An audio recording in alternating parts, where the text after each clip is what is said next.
Welcome to the channel students. तो आज हम इस वीडियो में एक्सप्लेन करने वाले हैं सीबीएसई के टर्म नंबर 1 के केमिस्ट्री एग्ज़ाम का जो सैम्पल पेपर है उसके लिए कुछ important assertion reason problems and साथ में ही केस स्टडी प्रॉब्लम जो कि आपके सीबीएसई के ऑफिशियल सैम्पल पेपर में से है। इससे पहले मैंने इसकी बाकी सभी प्रॉब्लम्स दो पार्ट्स में आप लोगों को सोल्व करवाई हैं, वो दोनों पार्ट्स आप लोगों ने ज़रूर देखने हैं।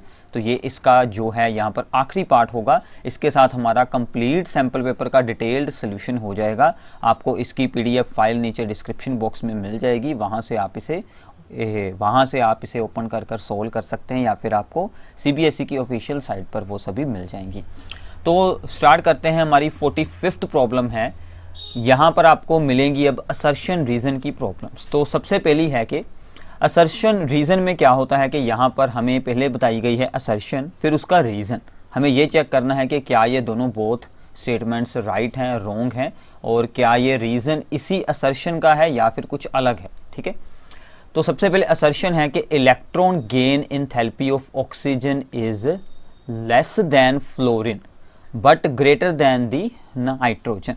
अगर हम अलोंग द पीरियड मूव करें तो नाइट्रोजन, ऑक्सीजन, फ्लोरीन, और इलेक्ट्रॉन गेन एंथैल्पी में क्या होता है कि फ्लोरीन की सबसे ज़्यादा है, ऑक्सीजन की उससे कम है और नाइट्रोजन की उससे कम है। तो ये स्टेटमेंट हमारी सही है, दिस इज़ राइट स्टेटमेंट। ठीक है, फिर आती है ionization enthalpy. Ionization enthalpy of the atoms follow the order this one, कि नाइट्रोजन की हाई होगी, ऑक्सीजन की लो होगी और फ्लोरीन की उससे भी लो होगी। This statement is wrong. अब यहाँ पर क्या प्रॉब्लम होती है कि फ्लोरीन की आयनाइजेशन एंथैल्पी हाई रहेगी। ठीक है, फ्लोरीन की हाईएस्ट होगी, ओके है। उसके बाद आएगा हमारे पास दैट इज द एन, ठीक है, और बाद में आएगा ऑक्सीजन। अब देखिए एक्सपेक्टेड था कि कुछ ऐसा हो, ठीक है, एक्सपेक्टेड हमें ये था कि जैसे इलेक्ट्रॉन गेन एंथैल्पी में हुआ है वैसा ही आयनाइजेशन में हो, बट ये बिल्कुल नहीं होता। ऑक्सीजन की लो हो जाती है, एन की हाई हो जाती है। ये क्यों होता है? क्योंकि एन की इलेक्ट्रॉनिक कन्फिग्रेशन अगर आप लोग देखते हैं, it is half filled stable electronic configuration. 1s2, 2s2, 2p में कितने इलेक्ट्रॉन आ जाते हैं? 3 इलेक्ट्रॉन होते हैं। So it is half filled stable. तो इसके कारण इसकी आयनाइजेशन एंथैल्पी इंक्रीज हो जाती है देन दी ऑक्सीजन एटम। ठीक है, तो ये बात आप लोग याद रख सकते हैं। इसके अलावा इसका एक रीज़न और होता है कि जब जो ऑक्सीजन है उसमें p4 होते हैं, तो उसमें क्या होता है कि फर्स्ट टाइम हम इलेक्ट्रॉन्स की p ऑर्बिटल्स में करते हैं, पेयरिंग करते हैं। एक ऑर्बिटल में 2 इलेक्ट्रॉन रखते हैं जिसमें कि कुछ रिपल्शन होती है, तो उसकी आयनाइजेशन एंथैल्पी लो हो जाती है। ठीक है, क्लियर है अभी? तो इसका मतलब क्या है कि रीज़न इज़ रॉन्ग स्टेटमेंट। ठीक है, reason is wrong statement, assertion is right statement. तो क्या आंसर आएगा? So C is our answer. हमें सी ऑप्शन चूज़ करना है। A is true, R is false. Clear है? ठीक है, तो आगे चलते हैं। 46 है इसी में ही। तो फिर से है कि alkyl halides are insoluble in water. Alkyl halides जो होते हैं यानी कि RX, ठीक है, मतलब कि अल्काइल चेन के साथ हमने कोई भी हेलोजन जोड़ा है, this is right statement. These are almost, इनकी बहुत ही लो सोलुबिलिटी होती है, सो इसको हम इनसोल्यूबल ही यहाँ पर बोल सकते हैं। तो साथ में उन्होंने रीज़न बताया है कि alkyl halides have halogens attached to the sp3 hybrid carbon atom. ये भी सही है स्टेटमेंट तो दोनों ही सही है, क्योंकि अल्काइल हलाइड्स में sp3 हाइब्रिडाइजेशन, यहाँ पर हाइब्रिडाइजेशन होती है, बट ये इसका रीज़न बिल्कुल नहीं है। So this is not the reason of this one. तो इसका मतलब दोनों वैसे तो सही स्टेटमेंट है बट एक दूसरे का रीज़न नहीं है। So both A and R are true, but R is not the correct explanation for A. ठीक है, दोनों अपनी अपनी जगह पर सही स्टेटमेंट है। ओके है, तो ऐसे आप लोगों ने इसका आंसर सेलेक्ट करना है। 47th देखते हैं।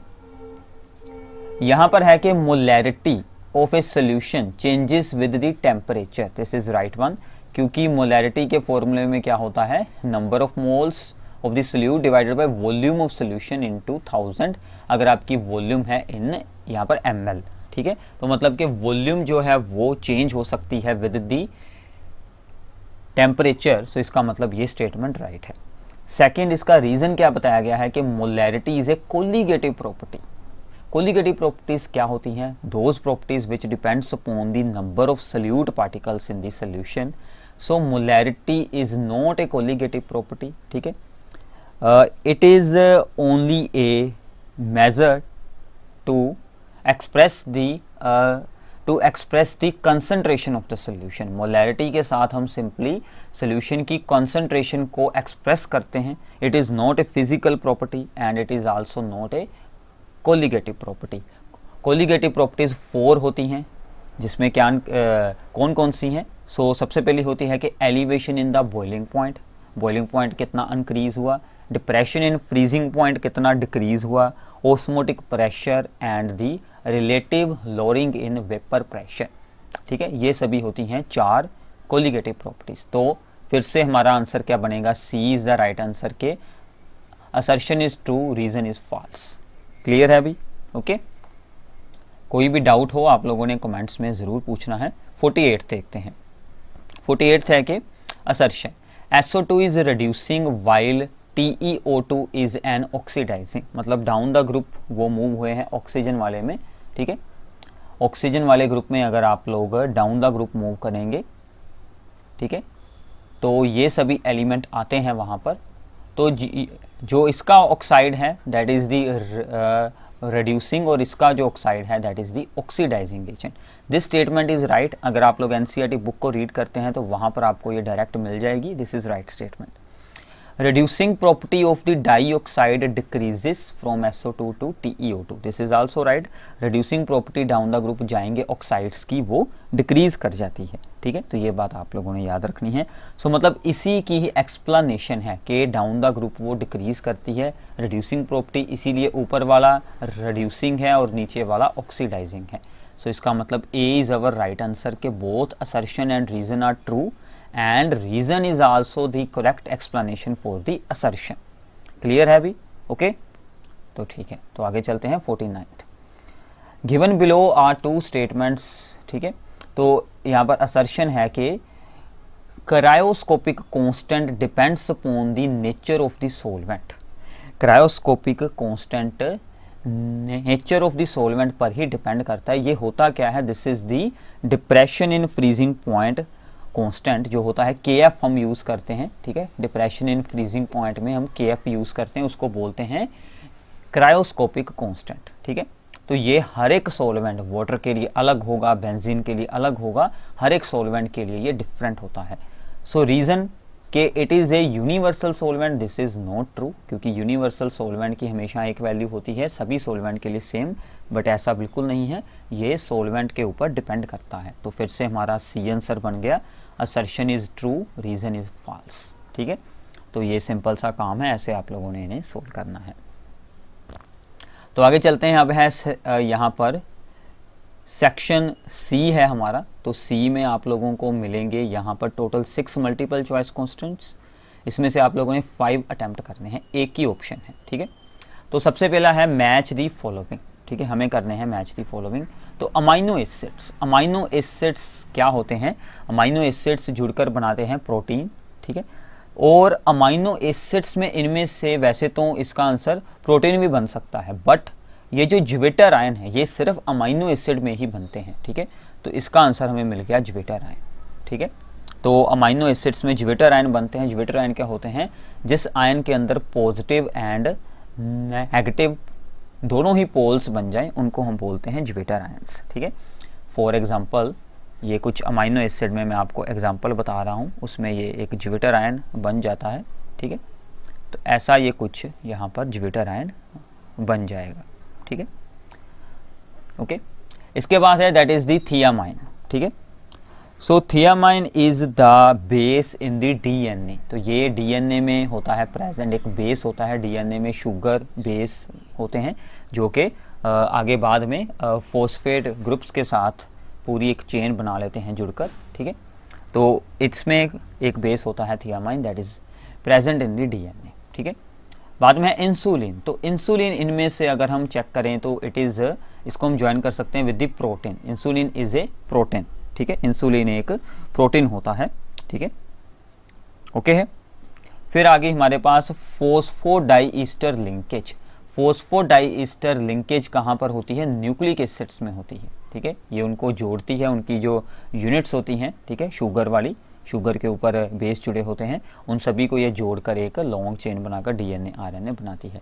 और ये uracil it is present in the RNA, ये भी एक बेस होता है, जैसे डीएनए में ये वाला बेस है थियामाइन, इसमें यूरासिल होता है।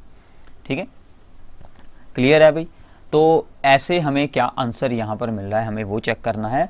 तो फर्स्ट का है डी, ठीक है, तो फर्स्ट का हो गया डी, सेकंड का है ए, तो फर्स्ट का डी, सेकंड का ए, ठीक है, सॉरी सेकंड का सी, ठीक है, फर्स्ट का डी, सेकंड का सी और थर्ड का ए, ठीक है, और फोर्थ का बी। सो यही हमारा राइट आंसर है, B is the right option. Clear है अभी, चलिए आगे चलते हैं। 51st, which of the following analogies is correct. तो नाइट्रोजन की इलेक्ट्रॉनिक कॉन्फ़िगरेशन सही है। सो ये यहाँ पर बन रही है, this is the electronic configuration of the neon. Electrons add कर कर देख लीजिए, आर्गन का एटॉमिक नंबर होता है 18, तो आर्गन की ये बिल्कुल नहीं है, आर्गन में आएगा 3s2 3p6, this is for the neon, so this is the wrong. आगे है carbon, maximum compounds, xenon no compound, but xenon भी कंपाउंड बनाता है, तो ये भी रॉन्ग है, जीनोन के कंपाउंड बन जाते हैं, तो ये भी रॉन्ग हो गई। XCF2 इज लीनियर, ये सही है। ClF3 इज ट्राइगोनल प्लेनर, ये रॉन्ग है, क्योंकि ClF3 is T shaped, ClF3 की शेप कुछ ऐसी होती है, ठीक है, कि इसमें दो होते हैं लोन पेयर, तो वो दो लोन पेयर इक्वेटोरियल पोजीशंस को ऑक्यूपाई करते हैं यहाँ पर। So this is the structure of the ClF3, okay. So ये सभी रॉन्ग हैं। तो helium is used for the metrological observations, ये सही है, मतलब जो कि वेदर के साथ रिलेटेड होती हैं, ठीक है, उनमें यूज़ किया जाते हैं इसके बलून वगैरह बनाकर। And argon is used in the metallurgical processes, ये भी सही है। तो हमारा डी ऑप्शन राइट है, ठीक है, तो ये बात आप लोगों ने याद रखनी है। ऐसे आपको कुछ भी बनाकर दे सकते हैं, आपको अच्छे से रीडिंग करनी है। बहुत सारे स्टूडेंट ये सोचते हैं कि विदाउट रीडिंग काम चल जाएगा, ऐसा बिल्कुल नहीं है। चैप्टर्स अच्छे से रीड आप लोगों को ज़रूर करने होंगे। 52nd करते हैं, कंप्लीट द फॉलोइंग एनालॉगी, हमें इसे करना है complete. Same molecular formula but different structure and non superimposable mirror images.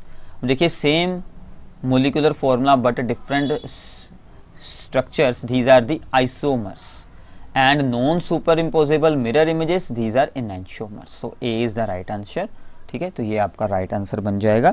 Okay, तो आगे चलते हैं। इसके बाद है हमारी केस स्टडी प्रॉब्लम, ठीक है। सो this is based upon the solid states, तो मैं आपको वैसे बता देता हूँ, आप लोगों ने रीड कर लेना है, सिंपल है। सॉलिड स्टेट्स की स्ट्रक्चर के बारे में है कि शुरू में एक्सरेज की स्टडी के साथ इनकी स्ट्रक्चर को डिटरमिन किया जाता था, ठीक है। तो उसके साथ ही अगर इसकी स्ट्रक्चर के बारे में हमारे पास कोई भी जानकारी ना हो तो फिर काफ़ी हमारे पास डिफ़िकल्टी हो जाती थी, ठीक है। तो उस वक्त क्या हुआ कि लिनिस पॉलिंग ने, ठीक है, जिन्होंने कि इलेक्ट्रॉन एक्टिविटी का स्केल भी बनाया था, इन्होंने एक हमें रेडियस रेशो का कॉन्सेप्ट बताया कि radius of anion to the radius के radius of the cation to the radius of the anion के रेशो के साथ हम आइडिया लगा सकते हैं कि सॉलिड के अंदर उनकी ज्योमेट्री क्या होगी, ठीक है। तो रेडियस रेशो का टॉपिक अगर आप लोगों ने रीड किया है तो आप लोगों को ज़रूर इसके बारे में पता होगा। तो ये आप लोग पैराग्राफ पूरा रीड कर लें। एक बात को आप लोगों ने ध्यान में रखना है, ये ऐसी प्रॉब्लम होती है, पैराग्राफ में जस्ट आपको एक इन्फॉर्मेशन दी होती है रिलेटेड कि क्या चीज़ पूछी गई है, ठीक है, उसमें आंसर आपको बिल्कुल नहीं मिलेंगे, आंसर रिलेटेड होंगे, ठीक है, आंसर आप लोगों को खुद सोल्व करने होंगे। तो इन सबको रीड करने के बाद उन्होंने रेडियस रेशियोज बनाए हैं, ठीक है। रेडियस रेशियो में ऊपर रखा गया है radius of the cation by radius of अनायन, इसको हम बोलते हैं रेडियस रेशियो, और जितना उसका आंसर आएगा उसके अकॉर्डिंग ज्योमेट्री बनाई गई है। अब देखिए कि मेन यहाँ पर अनायंस का एक अरेंजमेंट होता है, ठीक है, तो मेन अरेंजमेंट यहाँ पर कौन बनाएंगे, दैट इज़ द अनायंस। उनके बीच जो होल्स बचते हैं यानी कि इंटरस्टिशियल साइट्स बचती हैं, वहाँ पर कौन आएंगे, that is the smaller A cations. तो यहाँ पर हम रखेंगे ए कटायंस को। अब इन दोनों के रेडियस में क्या रिलेशन है वो सभी यहाँ पर वैल्यूज़ दी गई हैं और इनके अकॉर्डिंग ये सभी ज्योमेट्रीज बन सकती हैं। इसको यूज़ कर कर हमने अब इसको आगे सोल्व करना है, ठीक है। तो सबसे पहला MCQ है कि radius of the silver positive ion is this one and the iodide ion is this one. Then the coordination number of the silver positive ions. अब सिल्वर पॉजिटिव आयन यानी कि कैटायन को हमने रखना है, तो इसमें से कौन सा अरेंजमेंट बनेगा, तो हम रेडियस रेशियो निकालते हैं। तो क्या करेंगे, पॉजिटिव आयन के रेडियस को ऊपर रखेंगे, 126 डिवाइड कर देंगे 216 के साथ रेडियस ऑफ अनायन। तो इसको आप लोगों ने डिवाइड कर लेना है, ये आपका अप्रोक्सीमेटली आंसर आएगा 0.583।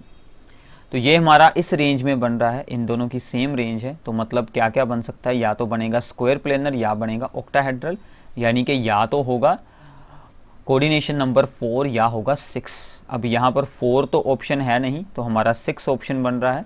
So therefore 6 is the right answer. ठीक है, तो इसका अरेंजमेंट क्या बनेगा, ऑक्टाहेड्रल बनेगा, मतलब सिल्वर पॉजिटिव आयंस के आसपास 6 जो आयोडाइड आयन होंगे। ठीक है, सिंपल सा काम है भाई। ठीक है, अगर आप लोगों ने बेसिक रीड किए हैं तो आपको बिल्कुल भी इसमें कोई भी डिफिकल्टी बिल्कुल नहीं होने वाली। ठीक है, तो आगे चलते हैं, अगला एमसीक्यू करते हैं। ए solid AB has a square planar structure. If the radius of the A positive is 120 picometer, calculate the maximum possible value of the anion के रेडियस की मैक्सिमम क्या वैल्यू हो सकती है। अब देखिए स्क्वायर प्लेनर है तो रेंज हमारी ये रहेगी। ठीक है, तो मैं इसे यहाँ पर लिख लेता हूँ, 0.414 से लेकर 0.732 तक रहेगी हमारी रेंज।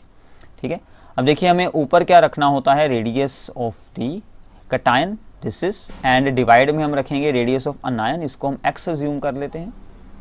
ठीक है, यही रेंज रहेगी। अब देखिए कि ये दोनों वैल्यूज़ इसकी एक्सट्रीम हैं, तो हम एक एक कर इन्हें सोल्व करेंगे। एक बार इसको इक्वेट कर सोल्व कर लें कि इसकी जो क्या वैल्यू बन सकती है। तो यहाँ से x को सोल्व करेंगे, सो x इज़ 120 ओवर 0.414, इसको आप लोगों ने डिवाइड कर सोल्व कर लेना है। दिस अप्रोक्सीमेटली वैल्यू आएगी 189.8। ठीक है, और ऐसे ही हम इसको सोल्व करते हैं, ये जो इस तरफ की वैल्यू है, तो यहाँ से आपको मिलेगी x is equals to the 120 over 0.732। इसको अगर आप लोग सोल्व कर लेते हैं, ठीक है, तो ये आपको अप्रोक्सीमेटली आंसर मिलेगा 163.9। ये डिवाइड वाला काम आप लोगों ने खुद करना है। तो ये इसकी बन रही है मैक्सिमम वैल्यू। ठीक है, 289.8 ये इसकी बनेगी मिनिमम वैल्यू। तो इसके अकॉर्डिंग हमारा क्या आंसर बनेगा, 290 पिकोमीटर। तो ये इसकी मैक्सिमम वैल्यू हो सकती है। हमने सिंपली क्या किया, अरेंजमेंट देखा, स्क्वायर प्लेनर था, रेंज उतार ली जो उन्होंने वहाँ पर बताई थी, रेडियस रेशियो का हमने फार्मूला लगाया, radius of the cation over radius of anion, इन दोनों के साथ हमने 1 बाय 1 इक्वेट कर उसका जो वहाँ पर मैक्सिमम वैल्यू बन सकती थी वो हमने सोल्व कर दी। ठीक है, last MCQ from the this sample paper. A good fit is considered to be one where the cation can touch. ठीक है, गुड फिट हम किस अरेंजमेंट को बोलेंगे, यहाँ पर कैटायन जो है पॉजिटिव आयन है अपने आसपास के सभी ही अनायंस को छू रहा हो। ठीक है, so all of its nearest neighbour को वो कर रहा हो यहाँ पर टच, तो वही हमारा एक अच्छा एक अरेंजमेंट बनेगा, गुड फिट हम इसे बोल सकते हैं। ठीक है, तो ये था आपके लिए सीबीएसई का ऑफिशियल सैम्पल पेपर का एक डिटेल्ड सोल्यूशन। आई होप कि आपको अच्छे से अंडरस्टैंडिंग हो गई होगी। प्लीज़ हमारे चैनल को सब्सक्राइब कर दें, वीडियोस को शेयर करें सभी अपने फ्रेंड्स के साथ। Thanks for watching this video.